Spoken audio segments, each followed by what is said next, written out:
The German major noticed the red folder first. Not the guard, not the bare walls, not even the coffee sitting in a white American mug dark enough to smell real. The folder. It lay closed on the table in front of him, tied with a plain string, as if the man across from him had brought paperwork to a routine office meeting instead of an interrogation. The prisoner had been captured west of Saint-Lô after his column broke under American artillery. For 2 days he had repeated the same words in his head: name, rank, serial number. That was the wall. That was the duty. That was the one thing a captured German officer could still control. Then the American officer walked in. He did not shout. He did not threaten. He did not even open the folder at first. He poured the coffee, offered a cigarette, and spoke in German so clean the prisoner looked up before he could stop himself. Not school German. Home German. The German of railway stations, family arguments, barracks jokes, and officers' messes before the war had turned everything into ruins. Then the American untied the string. Paper rustled. He glanced at the first page and said, almost lazily, "Your regiment pulled back from the ridge after the 29th. Your 2nd Battalion lost its commander near the crossroads.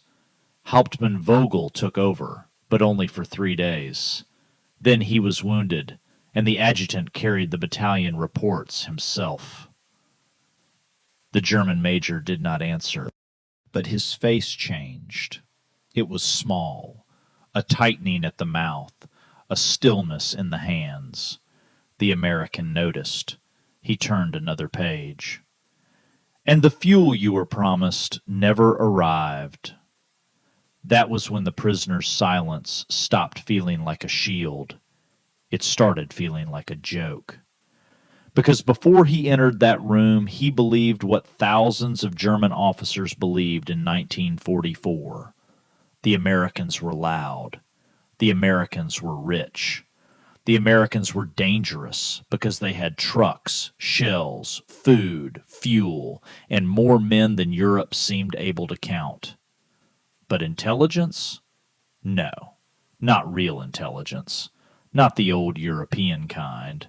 Not the deep order of battle work that German staff officers believed belonged to them by birthright. The Wehrmacht had trained itself to think in structures. Corps, divisions, regiments, battalions, commanders, replacements, boundaries, reserves. It prided itself on knowing how armies actually moved under the paper names printed on maps. The Americans, many German officers thought, were still learning war. They had been bloodied at Kasserine. They leaned on machines. They solved problems with weight. A German professional could respect American material power and still privately believe that American intelligence was crude. That belief died in quiet rooms, not all at once, not with a gun on the table, not under a fist. It died when a German prisoner sat down across from a polite American who spoke his language, knew his commander, knew his sector, knew who had been replaced, knew which unit had been moved, and knew the detail the prisoner had been sure no foreign officer could possibly know. The weapon was not pain. The weapon was preparation. And the sharpest blade in that weapon was a living document called the Red Book. It belonged to a secret American program hidden behind a harmless address, P.O. Box 1142, Alexandria, Virginia. On maps, the place was Fort Hunt, a quiet stretch of parkland along the Potomac. Before the war, it had been used by the Civilian Conservation Corps. By 1942, it had barbed wire, guard towers, restricted buildings, and rooms wired so carefully that German generals could whisper to each other and still be heard. The Army built 3 intelligence operations there. One handled escape and evasion work for Americans trapped behind enemy lines. One listened. One interrogated. And feeding all of them was the same hunger. Names, units, commanders, movements, fuel, morale, rumors, weakness, truth. The Red Book was not really a book in the ordinary sense. It was a living map of the German army. Every division the Americans could identify, every regiment they could place, every battalion they could confirm, every commander, transfer, replacement, insignia, casualty, regrouping, and rumor that might later become a fact. A captured paybook added one thread. An intercepted message added another. A British report tightened a corner. A prisoner in a bugged room told another prisoner something he would never have told an interrogator. The Red Book swallowed all of it. Then the next interrogator used it. That was the loop. A German officer would arrive at Fort Hunt thinking he was the first wall the Americans had hit. He was not. He was only the next brick in a wall the Americans had already been taking apart for years. Before questioning began, the interrogator might spend 4, 5, sometimes 6 hours preparing for 1 hour in the room. He read the prisoner's unit file. He studied captured documents. He checked recent changes. He listened to transcripts from hidden microphones. He compared field reports against older prisoner statements. He marked what was known, what was probable, and what still needed a human being to confirm. By the time he entered, he did not need to ask, "Where is your regiment?" He could say, "Your regiment was here." He did not need to ask, "Who commands your battalion?" He could say the name. He did not need to demand trust. He could demonstrate knowledge. And the prisoner had to solve a problem he had never been trained to solve. If the Americans already knew this much, what exactly was silence protecting? That question broke men better than threats did. Because threats make a prisoner cling to pride. Threats confirm the story his army gave him. Threats make him feel like a soldier resisting an enemy. Knowledge does something colder. It makes him feel late. It makes him feel as if the room began long before he entered it. And for German officers raised inside a military culture obsessed with order, hierarchy, and professional competence, that feeling was devastating. The Americans were not guessing. They were not fishing. They were not stumbling around with a flashlight in the dark. They were constructing. Every question was aimed at a gap. Every statement was a test. Every casual correction was bait. The interrogator would mention a commander with slight uncertainty and let the prisoner repair the mistake. No, not Oberst Stein. Stein was transferred. It is now Oberst Keller. There it was. Confirmation. Personnel change. Date range. Command continuity. All disguised as an officer protecting the accuracy of his own world. The prisoner thought he was correcting an American. He was updating the Red Book. And here is the part that made the whole operation almost impossible for the Germans to understand. Many of the men doing this were Jewish refugees, men who had been driven out of Germany and Austria by the same regime whose officers now sat across from them. Men who had heard the glass break on Kristallnacht. Men whose parents, cousins, brothers, sisters, and friends were trapped in the machinery of Nazi murder. Men who carried the German language not as an academic tool, but as the sound of childhood. The United States Army needed interrogators who could do more than translate. It needed men who understood German rank, pride, jokes, regional accents, school habits, class signals, military vanity, and the tiny cues that revealed whether a prisoner was lying, bragging, mourning, or afraid. You could train a man to ask questions. You could not quickly train him to hear a homeland. So the Army turned to refugees. Many had passed through Camp Ritchie in Maryland, where thousands were trained for intelligence work. Among them were German-speaking Jews who had escaped Europe and now returned to the war in American uniform, carrying the one weapon the Reich had accidentally given them. They knew Germany, not the propaganda version, not the map version, the human version. Rudy Penz had fled Berlin as a teenager. His biological parents were murdered in the Holocaust.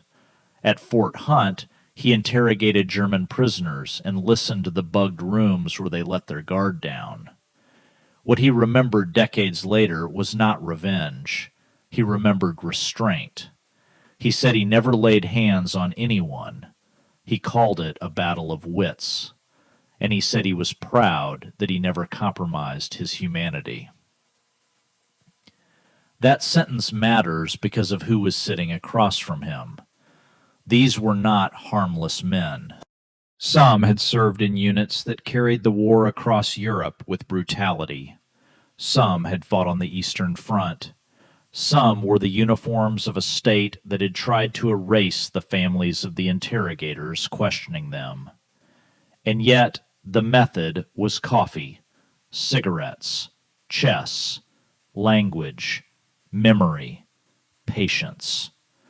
A file prepared so carefully that the prisoner began to feel surrounded by facts. This was not kindness in the sentimental sense. It was controlled. It was tactical. It was sometimes theatrical. But it was not torture. And in that room, the theater worked because the Germans had prepared themselves for the wrong play. They expected American roughness. They expected insults. They expected hunger, cold, shouting, maybe violence. Instead, they got comfort. The food was good. The coffee was real. The cigarettes were American. The language was familiar. The tone was civilized. Everything about the room contradicted what they had been told. Then the red folder opened. A prisoner who expects cruelty can use cruelty to protect himself. A prisoner who receives evidence has to think. That was Fort Hunt's genius. It made thinking dangerous. The prisoner would begin with a disciplined line: name, rank, serial number. Then the interrogator would casually describe the unit's recent march route, or the collapse of a nearby battalion, or the replacement of a commander, or the fact that one division listed as combat ready was actually filled with older men, exhausted replacements, and unreliable foreign conscripts. And inside the prisoner's mind, a chain reaction began. If they know my regiment, they may know my division. If they know the division, they may know the corps. If they know the corps, they may already understand the sector. If they understand the sector, my silence is not stopping them. It is only making me look foolish. That was the crack. The interrogators did not always force it wider. Often, they simply waited. Because waiting in German could be more powerful than shouting in English. A man would smoke. He would sip coffee. He would test the American with a small correction. The American would accept it as though it were routine. Then another correction. Then a complaint. Then a name. Then a detail that seemed harmless because the American apparently knew the rest. Piece by piece, the prisoner joined the work. He did not feel like he was surrendering secrets. He felt like he was confirming reality, and that was enough. The hidden microphones made the system even sharper. Fort Hunt's rooms were wired in walls, floors, fixtures, and common spaces. Prisoners who resisted informal interrogation often relaxed afterward when placed with another German. They spoke the way soldiers speak when they think the enemy is outside the door. They complained about commanders, compared units, argued about losses, boasted about machines, mocked other branches, repeated rumors, explained why a line had broken, debated whether the war could still be won.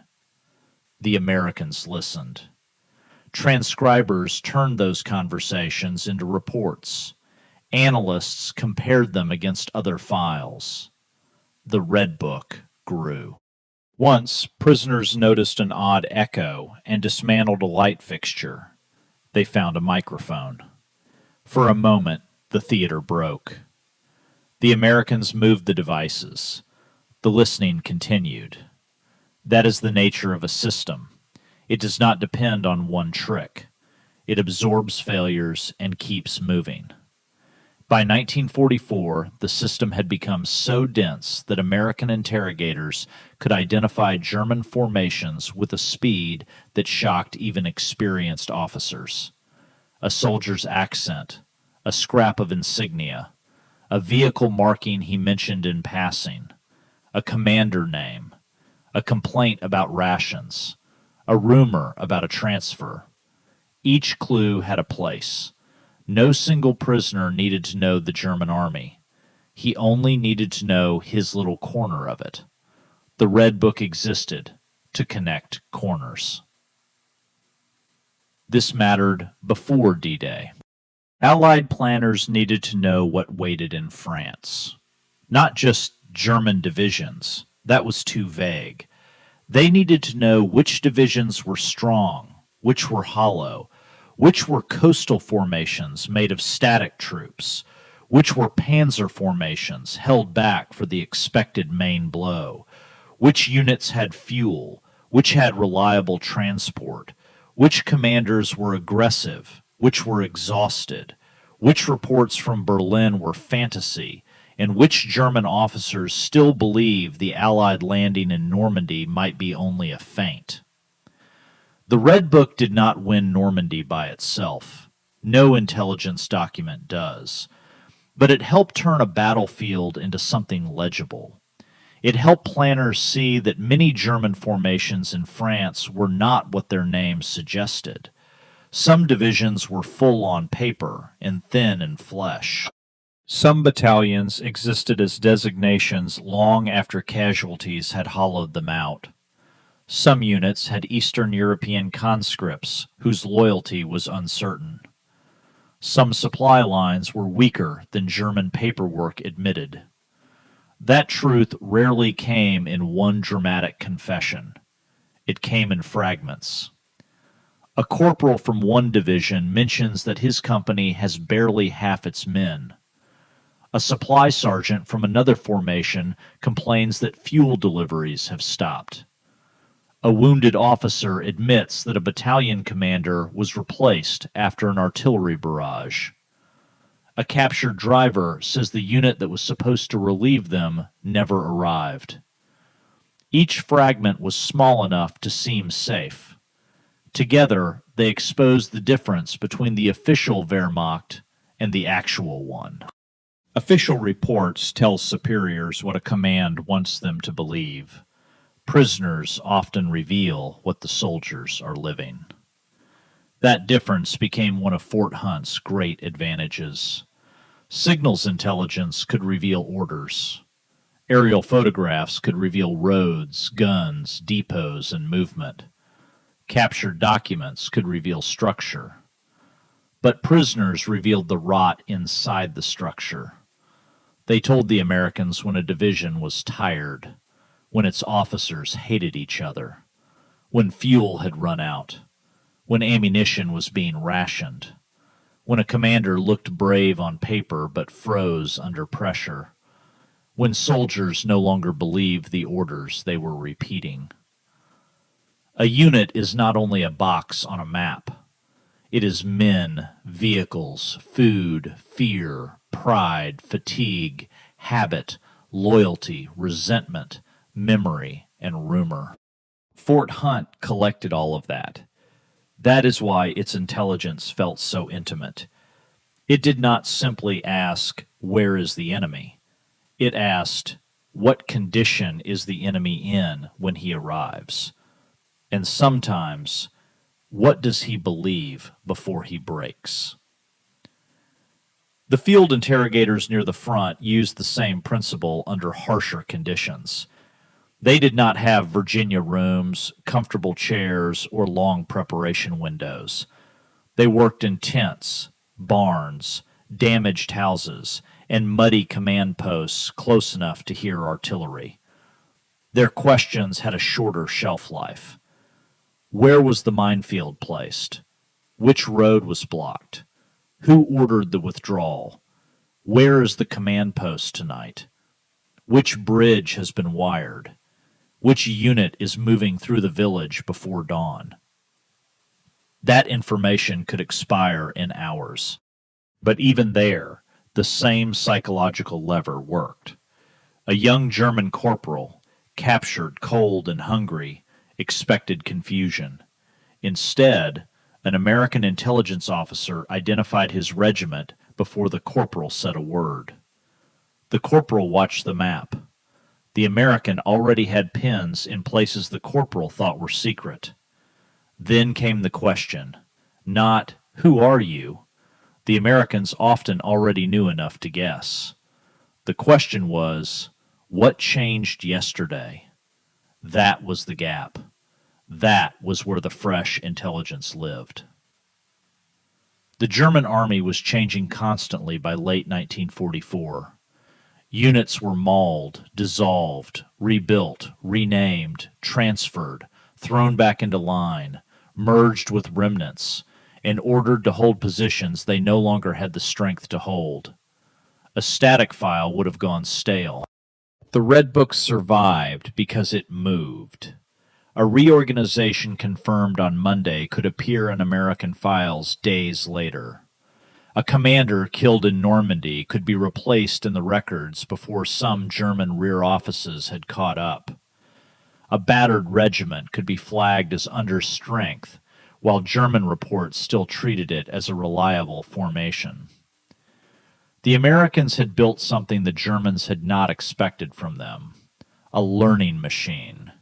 Human, paper-based, slow by modern standards, but relentless. Every prisoner changed the next interrogation. Every interrogation sharpened the next file. Every file made the next prisoner easier to break without breaking him. That is the paradox. The more humane method was also the more professional one. Pain can produce speech. But speech is not the same as intelligence. A frightened man will say anything to stop pain. A humiliated man will conceal what matters out of spite. A prisoner under physical pressure may give the interrogator what the interrogator wants to hear, not what the army needs to know. Fort Hunt's method was slower at the start and faster by the end, because once the prisoner accepted that the American knew the world he came from, the conversation could become precise, and precision was everything.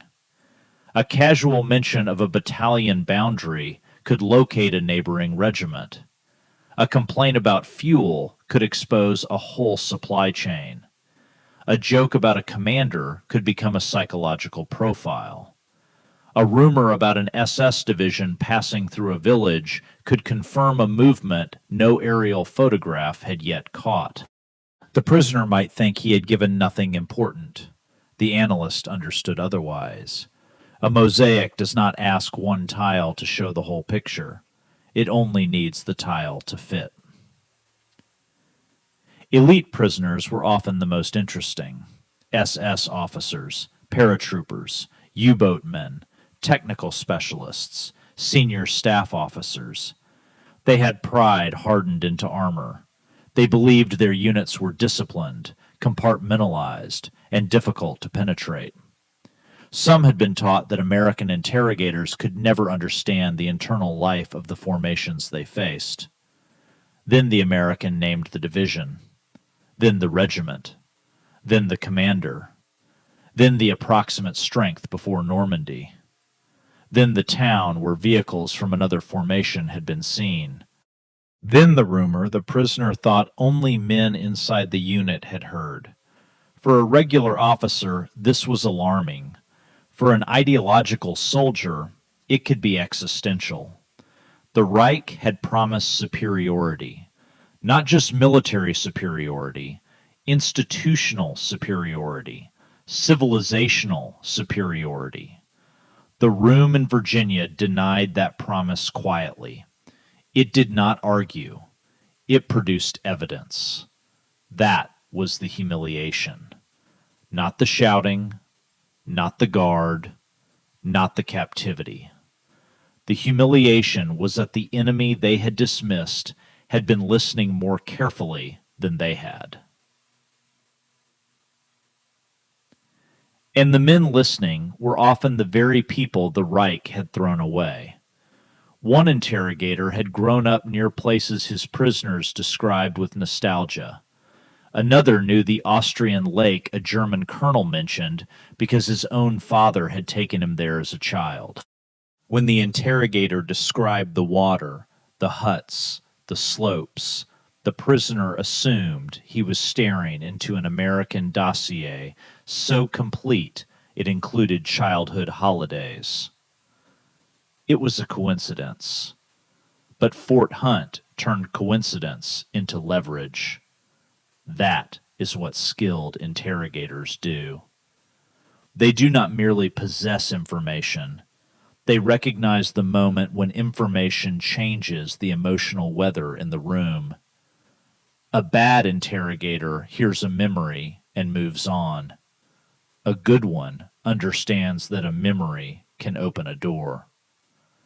That colonel did not surrender because he was threatened. He surrendered because the American suddenly seemed impossible.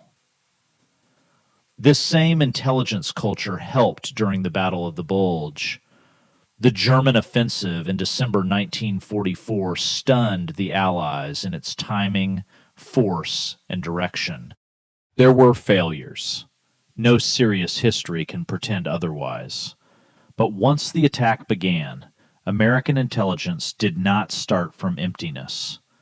When prisoners from the attacking formations were captured, their identities could be matched against years of accumulated files. The names of armies, divisions, commanders, habits, known strengths, and logistical dependencies were already waiting. 6th SS Panzer Army, 5th Panzer Army, known commanders, known formations, known tactical styles, known questions.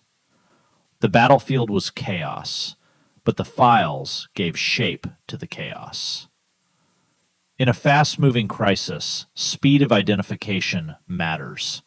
If a captured soldier can be placed inside the enemy's structure in minutes instead of days, commanders can understand whether they are facing a probe, a breakthrough force, an armored spearhead, or a supporting attack. The Red Book did not prevent surprise.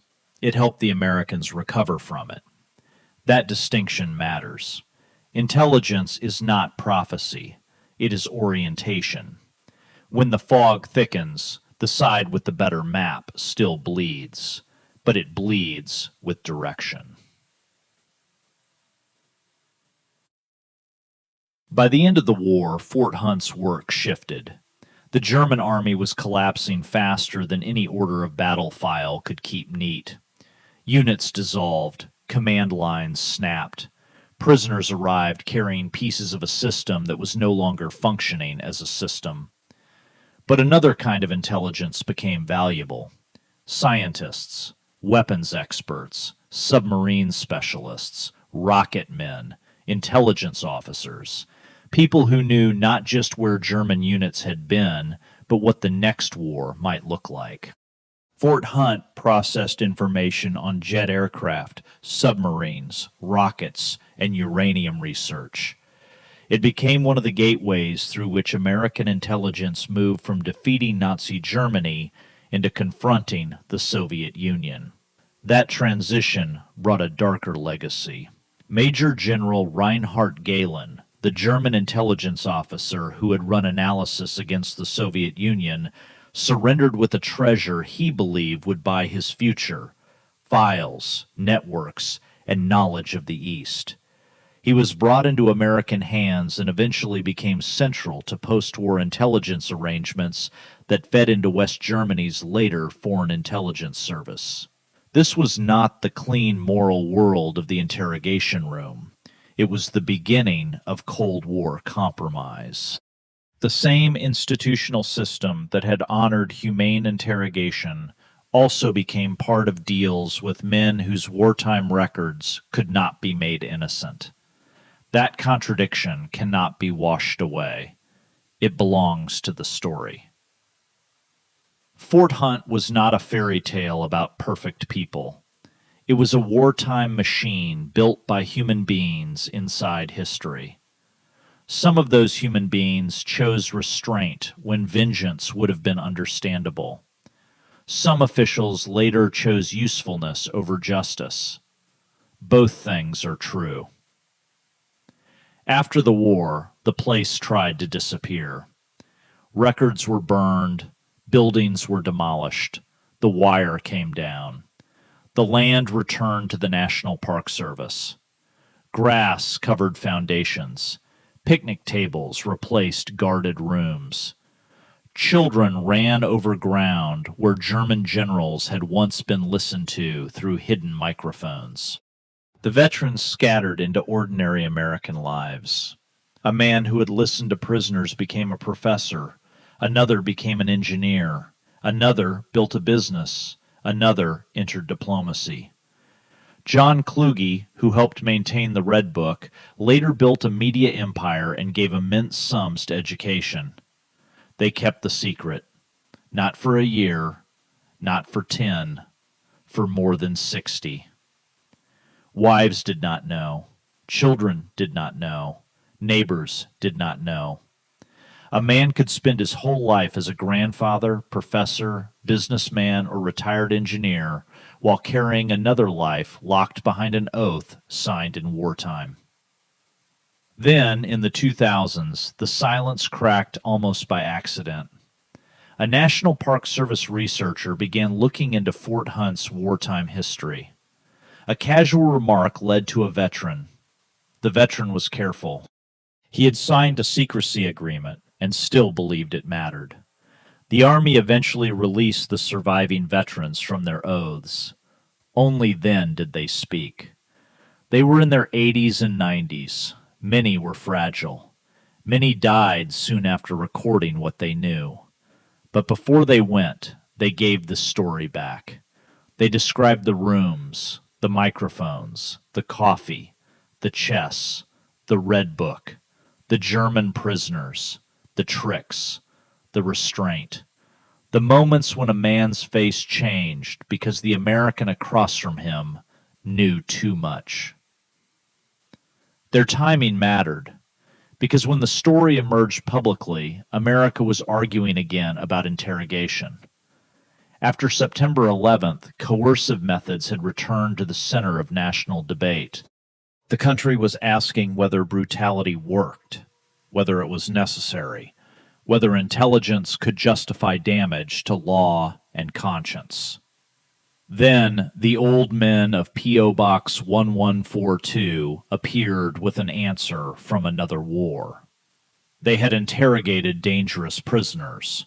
They had dealt with enemies responsible for vast suffering.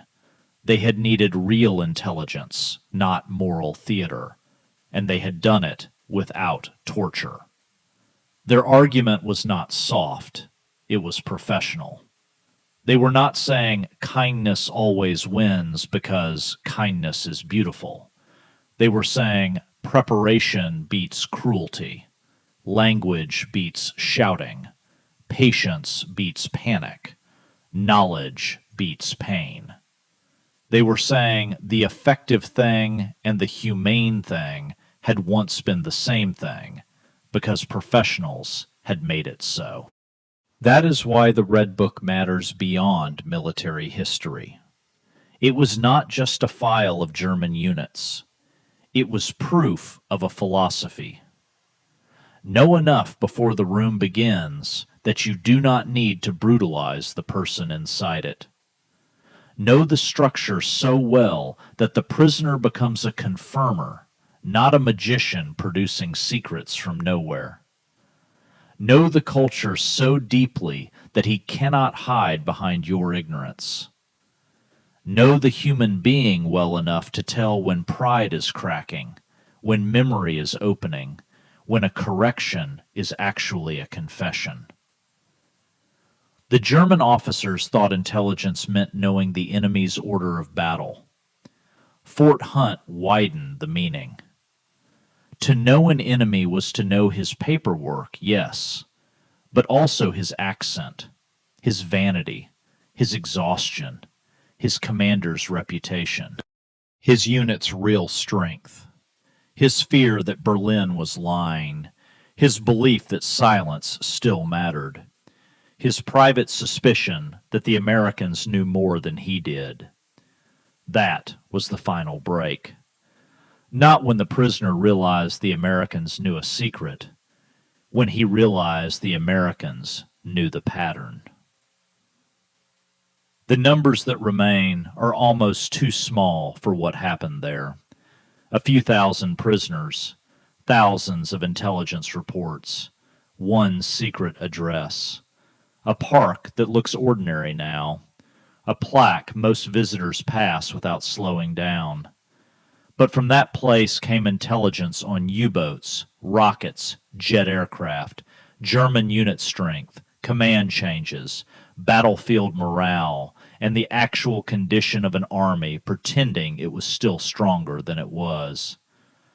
The war was not won in one room. No honest story should claim that. But men in those rooms saved lives by making the enemy legible. They did it with pencils, files, microphones, memory, discipline, and a refusal to become what they hated. That is the part worth remembering. Not just that refugees in American uniforms defeated Nazi officers in a battle of wits, but that they did so while preserving the one thing the regime across the table had tried to take from them first: their humanity. The German prisoner saw a red folder and thought it was paperwork. He did not understand what it really was.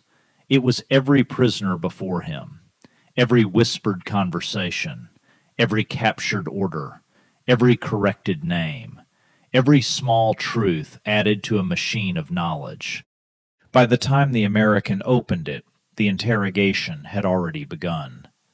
By the time the German chose silence, the silence had already failed.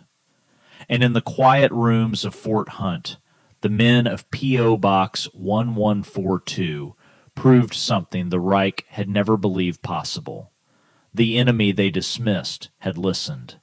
The enemy they mocked had learned.